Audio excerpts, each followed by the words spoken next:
Most people imagine the Viking world as a society of warriors, explorers, and fearless raiders crossing distant seas beneath dark northern skies.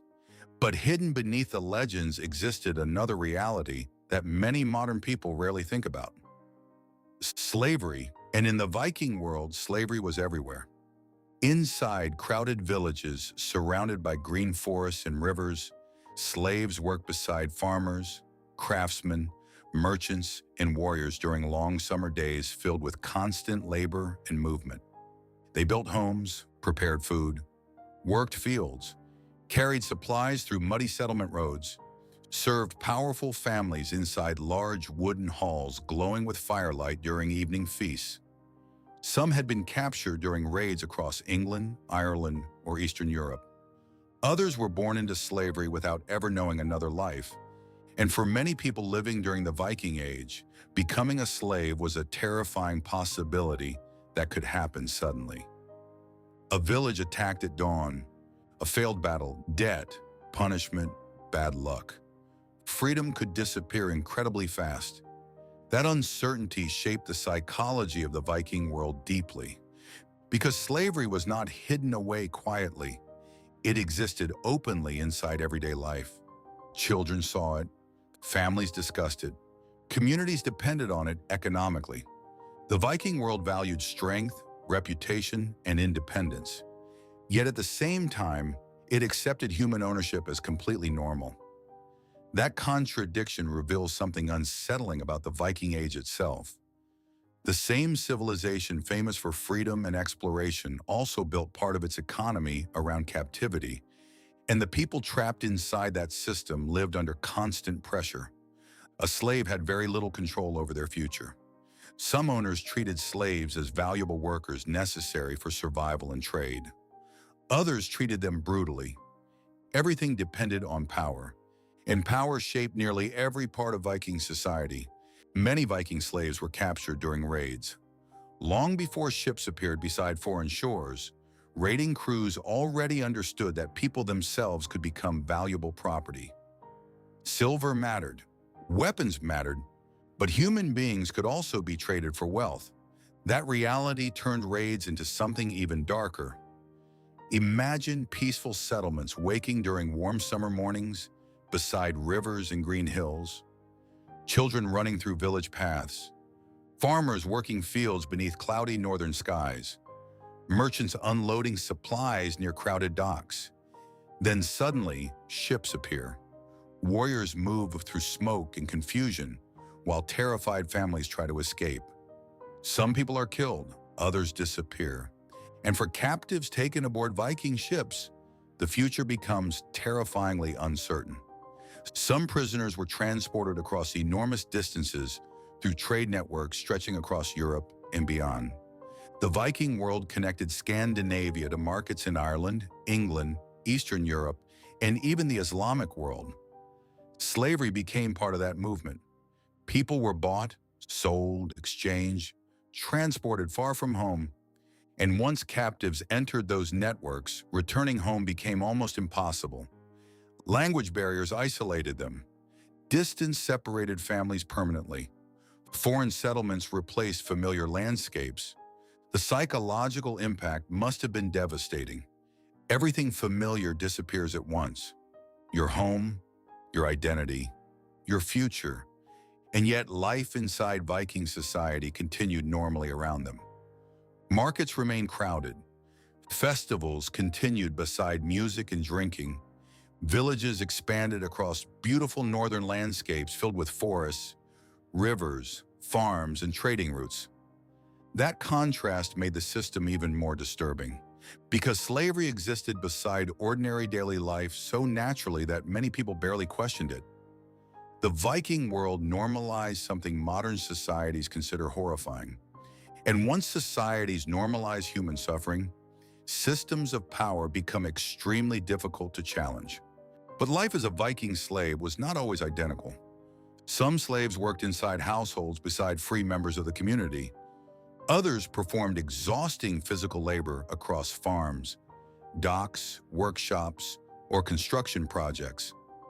Women often faced especially dangerous conditions, Some became servants inside wealthy homes. Others were forced into exploitation controlled entirely by powerful owners. Everything depended on status, location, and individual circumstances. That unpredictability created constant fear, because slaves rarely controlled what happened next in their lives. A person could be sold suddenly, separated from family, punished harshly, moved across distant trade routes without warning. And inside Viking society, social hierarchy mattered deeply. Free people possessed legal rights and community protection. Slaves existed near the bottom of that system. That difference affected daily life constantly. Imagine crowded summer gatherings filled with storytelling, trade, music, and political discussions, while certain people standing nearby legally possessed almost no freedom at all. The contrast would have been impossible to ignore. Yet Viking society accepted those divisions as part of ordinary reality. Power shaped everything. Still, some slaves may eventually have gained freedom. Historical evidence suggests certain individuals could buy freedom or earn improved status over time. But even that possibility revealed something important. Freedom itself became valuable because so many people lacked it. The Viking world admired independence deeply. Warriors sought reputation through courage and personal strength. Traders sought wealth and opportunity through dangerous journeys. Leaders defended status through alliances and political influence. But slaves lived under systems controlling nearly every aspect of existence. That created enormous psychological pressure, because losing control over your own future changes the way people think, behave, and survive emotionally. And perhaps that is why slavery became one of the darkest hidden realities beneath the mythology of the Viking Age. The Viking economy depended heavily on movement. Ships carried goods across enormous distances through rivers, coastlines, and trade routes connecting different worlds together. Furs, iron, silver, weapons, amber, and sometimes people. That is one reason slavery became so deeply connected to Viking expansion itself. The same ships celebrated today as symbols of exploration and adventure also transported captives far from home. And those journeys could become terrifying. Crowded wooden ships crossing cold water beneath rainy northern skies. Prisoners surrounded by unfamiliar languages and armed guards. Days or weeks moving toward destinations they could not predict. For many captives, uncertainty became permanent. But slavery inside Viking society also revealed something larger about human civilization. Powerful societies throughout history often depend on invisible suffering hidden beneath ordinary daily life. Beautiful settlements filled with markets, festivals, feasts, and trade can still contain systems built around fear and exploitation. The Viking world was no exception, and perhaps that is why the subject feels so disturbing today. Because modern people often romanticize the Viking Age, the ships, the warriors, the exploration. But real civilizations are always more complicated. Beneath every powerful society exist people carrying burdens others prefer not to see. The Viking world celebrated courage and freedom while simultaneously controlling the lives of countless enslaved people. That contradiction forces uncomfortable questions about human nature itself. Can societies admire strength while ignoring suffering? Can prosperity exist without exploitation? Can people normalize cruelty simply because it becomes economically useful? History suggests the answer is often yes, and the Viking world reflected that reality clearly.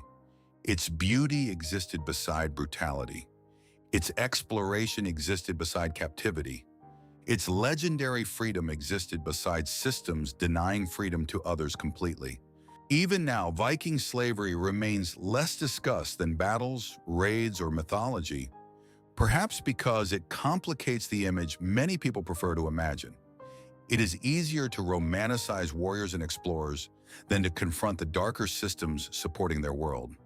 But understanding slavery reveals something important about the Viking Age. It was not a fantasy world filled only with heroic adventures. It was a real society built around survival, power, trade, ambition, and hierarchy. And like many civilizations throughout history, it contained both beauty and cruelty existing side by side. Green Scandinavian landscapes filled with rivers, forests, farms, crowded settlements, music, storytelling, and trade also contained fear hidden beneath everyday life. Some people living in those beautiful places possessed freedom. Others did not. That difference shaped entire lives. The Viking world understood power extremely well. Who possessed it? Who lacked it? Who controlled resources, protection, and opportunity? And once power becomes unequal enough, human beings often begin treating inequality as normal. That may be one of the most unsettling lessons hidden inside Viking history. Not simply that slavery existed, but how ordinary it became. People adapted to it emotionally. Communities depended on it economically. Children grew up seeing it as part of daily life. And over time, systems repeated long enough begin feeling permanent even when they are deeply cruel. Perhaps that is why studying the Viking world still matters today, because history reveals how easily human societies can normalize suffering when survival, wealth, or power become more important than empathy. The Viking Age eventually faded. The ships disappeared. The settlements changed. The old kingdoms evolved into something new. But the deeper questions remained. How much cruelty can societies accept once it becomes useful? And how many people throughout history quietly lost their freedom while the rest of the world continued living as though nothing was wrong?